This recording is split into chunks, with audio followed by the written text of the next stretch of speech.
15 régions ukrainiennes ont été visées par cette toute nouvelle campagne de bombardement russe. On parle de frappes massives de missiles et de drones russes qui ont fait au moins 4 morts et qui ont obligé les autorités à imposer des coupures de courant. Je voudrais vous montrer ces images fortes.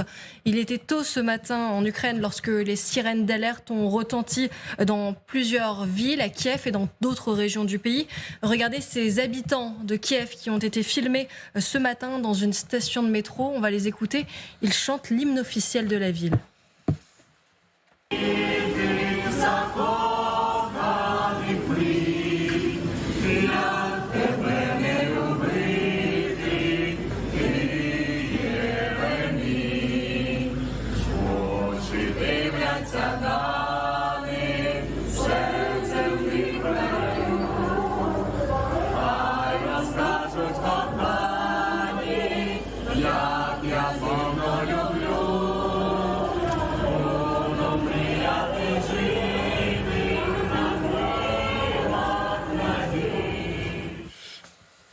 Pour cette séquence forte, on va aussi écouter certains de ces réfugiés qui étaient ce matin dans le métro de Kiev. Certains ont peur, d'autres sont exaspérés. On le rappelle, ça fait plus de 2 ans que ça dure et qu'ils doivent se réfugier régulièrement. Écoutez-les.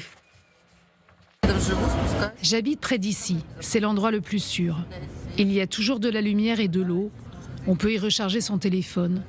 Je m'y sens en sécurité. Je suis à Kiev tout le temps, je vais nulle part. C'est très compliqué d'être ici, c'est effrayant. Je suis anxieuse, je suis inquiète pour mes parents, pour mes proches, pour toute l'Ukraine, pour nos soldats. Ça fait déjà 3 ans que nous sommes inquiets et que nous sommes stressés. Alors, nous rejoint Cyril Amourski aussi, parce qu'évidemment, vous avez votre famille en Ukraine, vous suivez beaucoup plus directement ce qui est en train de se passer, vous allez entrer dans la discussion. Mais d'abord, évidemment, est-ce que c'est effectivement, comme vous le disiez très justement, Émilie, est-ce qu'il y a un parfum de revanche? Est-ce que Poutine est en train de se venger? On se pose la question, notamment, colonel Goya, est-ce qu'il y a un parfum de revanche? Oui, certainement. Alors, des salves de missiles, de drones, il y en a assez régulièrement. Celle-ci se caractérise surtout par son importance. Ça fait effectivement très longtemps qu'il n'y avait pas eu plus d'une centaine de missiles qui s'étaient abattus sur l'Ukraine. Et je ne parle même pas sur l'intérieur de l'Ukraine, je ne parle même pas des drones. Donc oui, il y avait volonté de marquer le coup, incontestablement.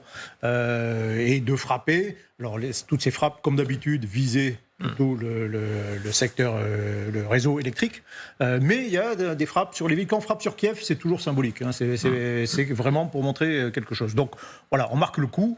Maintenant, dans les faits, ça pas forcément, c'est pas là une réaction, peut-être la réaction démesurée ou faut dire simplement, c'est pas les déclarations. Est-ce qu'il a de la réserve? On a beaucoup dit de toute façon, Poutine n'a pas de réserve. On va voir dans un instant. À course, il continue à se ridiculiser parce qu'il n'arrive pas à répliquer correctement. Mais là, visiblement, il a des moyens. Pas tant que ça, en fait. Mais pas tant que ça, en réalité. Ça, c'est une réaction, finalement, qu'on attendait, mais ça n'a pas énormément d'effet. En revanche, oui, à Koursk, ils sont en train de rétablir la situation. Ils sont en train de colmater la brèche, de former un front, ce qui est assez logique, ce qui a été attendu. Mais globalement, la réaction est relativement faible. Alors, vous allez nous rejoindre, Sergei Girnov. On fait entrer le commandant Girnov, l'ancien, emmené par Maxime. Merci beaucoup, Maxime, qui est notre maître de cérémonie, si j'ose dire. Voilà, merci beaucoup, Maxime. Bonsoir, vous êtes très encravaté, très très chic. Voilà, la droite Figaro, comme on disait, et le KGB. Vous êtes quelle tendance? Vous étiez quelle tendance du KGB, Girnov? Quelle tendance? Oui, libéral plutôt. Libéral, oui. Voilà, vous étiez déjà l'aile gauche, ça ne m'étonne pas. Voilà. Enfin, ça s'appelle un oxymore. Qu'est-ce qui est en train de se passer selon vous? On voyait avec Émilie, elle avait la très bonne expression en disant le parfum de vengeance. Est-ce qu'il est en train ici, Poutine, de commencer sa vengeance? Ça se sent. Parce que vous savez, il y a une attaque qu'il a organisée ce matin. Depuis longtemps, les Ukrainiens n'ont pas eu une attaque comme ça.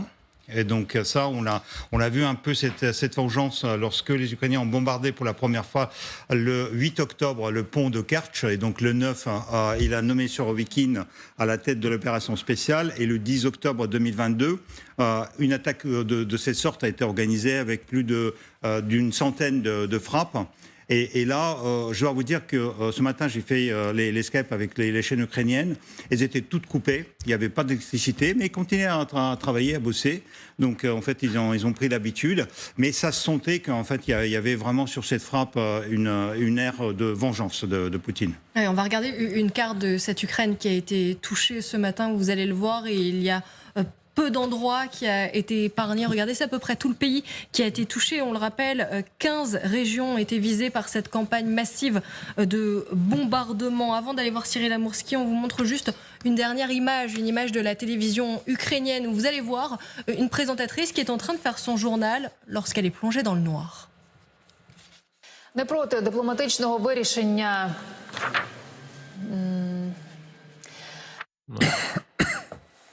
L'image est quand même très forte sur la capacité de nuisance encore militaire de la Russie, malgré tout. Alors on disait, il y a visiblement, hélas pour les Ukrainiens, de ce point de vue-là, de la réserve. Cyril Amourski, comment est-ce que c'est reçu en Ukraine ? Disons que les Ukrainiens s'attendaient à ce qu'une attaque de ce genre puisse se produire dans les jours à venir, parce qu'on connaît effectivement le comportement de la Russie. Monsieur Girnov a parlé de l'attaque contre le pont de Crimée et la réponse qui a suivi juste après. Ce n'est pas la première fois en réalité qu'on voit ce type de choses. Après, est-ce qu'il y a forcément une corrélation, disons, entre les opérations ukrainiennes, que ce soit à l'est du pays ou que ce soit à Koursk? Pas forcément, parce que la Russie organise régulièrement des frappes massives sur le territoire ukrainien. Il y en avait également au mois de mai, et pourtant il n'y avait absolument aucune incursion ou événement particulièrement intéressant ou grave du point de vue russe. Et aujourd'hui, on a vu donc une frappe massive sur tout le territoire ukrainien. On a plusieurs morts, plusieurs blessés, et tout projectile confondu, il y a 236 missiles et drones qui ont été envoyés partout sur le territoire ukrainien. En fait, cette attaque, les Ukrainiens l'attendaient pour la journée d'indépendance qui s'est passée c'était avant-hier, je crois. Mais comme il y a les chefs de gouvernement polonais et lituaniens qui étaient sur le terrain, donc en fait, en quelque sorte, ils ont protégé. Parce que Poutine n'a pas osé en fait bombarder Kiev à cette période-là, et là il attendait le lundi comme à l'époque de Surovikin. Oui, Cyril Amourski, juste une autre question. Est-ce que vous sentez le vent tourner, vous qui êtes constamment en contact avec des habitants ukrainiens? Est-ce que certains commencent à craindre ce qui se passe notamment à Koursk et sur le territoire russe, et se disent finalement c'est de la folie, Vladimir Poutine va répondre de façon ultra violente et on va le payer tôt ou tard? Ce n'est pas ce que j'ai entendu de la part soit de mes amis, soit de ma famille, par exemple en Ukraine. Ce n'est pas le sentiment général. Une fois de plus, la Russie est habituée à ce type de frappe sur le territoire ukrainien, que ce soit lors d'une incursion, lors d'une attaque surprise ou bien organisée tout simplement du côté ukrainien contre les Russes. C'est des frappes qu'on voit de façon régulière. Cela faisait déjà plusieurs semaines qu'il n'y avait pas d'attaque majeure sur le territoire ukrainien. Donc d'ailleurs, il y a certaines personnes qui m'avaient interpellé sur Twitter pour me demander si je pensais oui ou non si une telle attaque allait avoir lieu. Je disais que je ne savais pas, et aujourd'hui on a la réponse. Après, ce qui est assez intéressant à voir, c'est que sur ces 236 projectiles, 85% ont été détruits.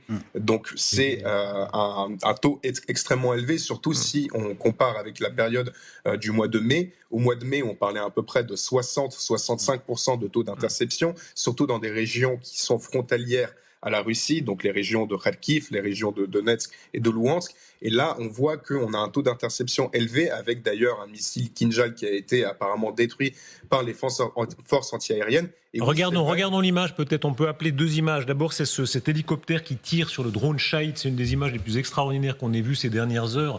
Un simple tir par hélicoptère. Voilà. Regardez ça, c'est tellement fascinant. On a l'impression que la défense antiaérienne, c'est très compliqué. Dans certains cas, ce drone Shahid... Ça fait rire le colonel. Alors, colonel, allez-y. Mais c'est pas évident de taper des drones, parce que les drones sont relativement lents, sont difficilement détectables par radar, et leur envoyer des missiles très coûteux sur eux, c'est pas très rentable. Là, c'est artisanal. Oui, mais c'est ça qu'il faut. C'est ça qu'il faut, parce qu'un hélicoptère ou même un avion à piston, un Spitfire, un Spitfire, ça serait parfait pour taper ces engins, parce que c'est à peu près la même vitesse. Donc là, il tombe. On a vu le moment exact où il a touché, il tombe. Oui, mais il y a quelques jours, le général Syrski avait fait une conférence, il a fait le bilan de toute la campagne de frappe qu'il y a eu sur l'Ukraine. D'ailleurs, le Figaro avait repris cet élément, a fait un article très intéressant, où aujourd'hui montré que, par exemple, il y a eu 13 000 Shahed 136 qui ont été lancés sur l'Ukraine, mais qui sont, dans l'ensemble, relativement... les Ukrainiens savent maintenant à peu près s'en préserver. Et du côté des missiles, c'est plus compliqué. L'immense majorité des missiles qui ont été tirés aujourd'hui, en fait, ce sont des missiles de croisière, qui eux-mêmes sont ceux qui sont le plus abattus par les Ukrainiens. Et ce qui explique aussi le taux de réussite de la défense ukrainienne. Donc cette frappe, elle est d'une grande intensité dans le volume lancé, mais en réalité, ses effets matériels sont malgré tout assez limités. La question que posait Émilie, qui est cruciale ce soir, c'est-à-dire est-ce que Poutine prépare quelque chose ? Est-ce qu'on est à un moment crucial où forcément Poutine va réagir ? Il est à ce point-là ridiculisé dans le monde entier. Les Chinois, ce qu'ils pensent de lui, les Indiens, etc. Est-ce qu'on est condamné à voir Poutine continuer là et peut-être par d'autres moyens ? Vous savez, la vengeance, c'est un froid qui se mange froid. Hein. Donc, c'est pas forcément dans les jours immédiats, parce que je vous rappelle que quand même Prigojine a été assassiné 2 mois après son putsch. Et donc Poutine est patient par rapport à ça. En plus, je crois qu'il est en train de rassembler ses moyens, parce que par exemple, les frappes comme aujourd'hui, ça leur a fallu 2 semaines pour rassembler, parce qu'en fait, ils n'arrivent plus à produire suffisamment de missiles. Donc ils sont obligés en quelque sorte d'économiser, d'attendre, et puis de faire une frappe exemplaire. Est-ce que ça veut vouloir dire même des actions plus vicieuses, plus imprévues ? Il faut rappeler ce qu'a fait Poutine, par exemple, avec le barrage. Est-ce que là, il y a un potentiel, disons, Guillaume Roquette, qui n'est pas simplement la guerre classique ? La Russie nous a habitués à des coups surprenants. On va parler de la Biélorussie, de la Pologne, attaquer ailleurs, étant le domaine de la guerre. La Russie est une puissance globale qui est capable effectivement d'utiliser un nombre d'outils extrêmement divers. Je pense par exemple aux cyberattaques. Il n'empêche que il est quand même frappant de voir à quel point il y a une asymétrie entre la portée symbolique de l'entrée de l'armée ukrainienne en Russie et ces frappes dont Michel Goya disait à juste titre qu'elles ont un impact relativement limité. J'ajouterais qu'elles sont tous au fin inédites. Hélas, pour les Ukrainiens, il faut rendre hommage à leur courage admirable. Ils ont l'habitude de voir les Russes qui les bombardent et notamment qui s'attaquent à des installations de sécurité. Donc, moi, à vrai dire, j'ai du mal à répondre à votre question parce que je ne comprends pas, en fait. Pourquoi est-ce que les Russes ne répondent pas davantage ? Parce qu'ils ne peuvent pas. Parce qu'ils peuvent pas. Leurs moyens sont. Ils n'ont pas beaucoup de marge de manœuvre, en fait. La seule véritable réaction importante à une grande surprise, c'était la mobilisation partielle en fin 2022, après une lourde défaite dans la province de Kharkiv. Et là où l'armée russe était vraiment en grande difficulté en Ukraine. Là, il y a eu effectivement une mobilisation, il y a eu quelque chose. Depuis, les cartes qui sont en main de Vladimir Poutine pour réagir sont très limitées.